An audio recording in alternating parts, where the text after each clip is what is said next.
Hey, welcome to our channel. My name is Liz Allaby, and I'm coming on here because today we are reading the Gospel of Luke chapter 14. So let's start reading that, and I'll meet you back here. Thanks for joining us. The Gospel of Luke chapter 14, Jesus at a Pharisee's house. One Sabbath, when Jesus went to eat in the house of prominent Pharisees, he was being carefully watched. There in front of him was a man suffering from abnormal swelling of his body. Jesus asked the Pharisees and experts in the law, "Is it lawful to heal on the Sabbath or not?"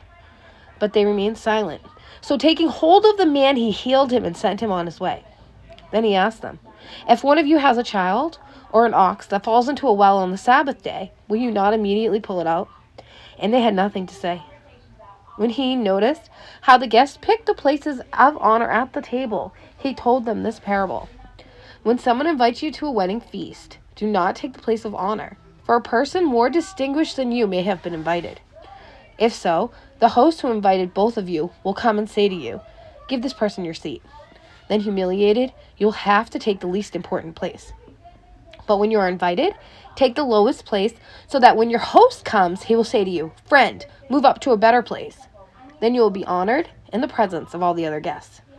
For all those who exalt themselves will be humbled, and those who humble themselves will be exalted. Then Jesus said to his host, "When you give a luncheon or dinner, do not invite your friends, your brothers or sisters, your relatives, or your rich neighbors. If you do, they might invite you back, and so you will be repaid. But when you give a banquet, invite the poor, the crippled, the lame, the blind, and you will be blessed. Although they cannot repay you, you will be repaid at the resurrection of the righteous." The parable of the great banquet.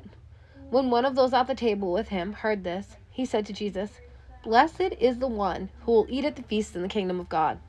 Jesus replied, "A certain man was preparing a great banquet and invited many guests. At the time of the banquet, he sent his servant to tell those who had invited, 'Come, for everything is now ready.' But they all alike began to make excuses. The first said, 'I have just bought a field and I must go and see it. Please excuse me.' Another said, 'I have just bought 5 yoke of oxen, and am on my way to try them out. Please excuse me.' Still another said, 'I just got married, so I can't come.'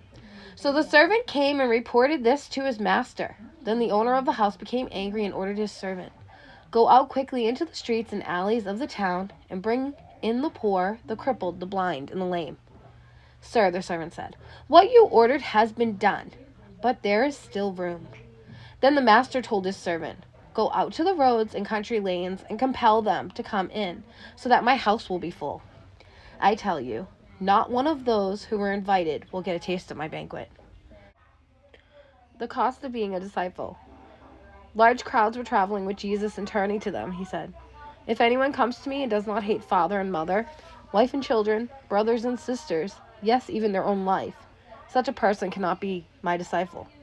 And whoever does not carry their cross and follow me cannot be my disciple.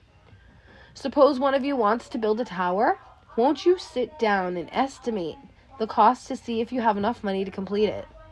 For if you lay the foundation and are not able to finish it, everyone who sees it will ridicule you, saying, 'This person began to build and wasn't able to finish.'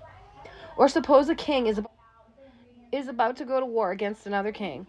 Won't he first sit down and consider whether he is able, with 10,000 men, to oppose the one coming against him with 20,000? If he is not able, he will send a delegation while the other is still a long way off and will ask for terms of peace.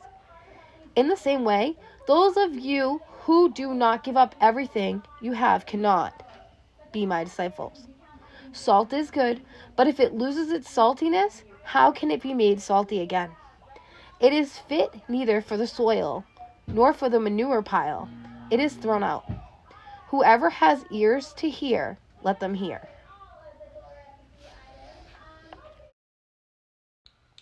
Thanks for reading along with this, guys. It's always a pleasure. I hope you have a wonderful rest of your day, and I will talk to y'all later. Bye.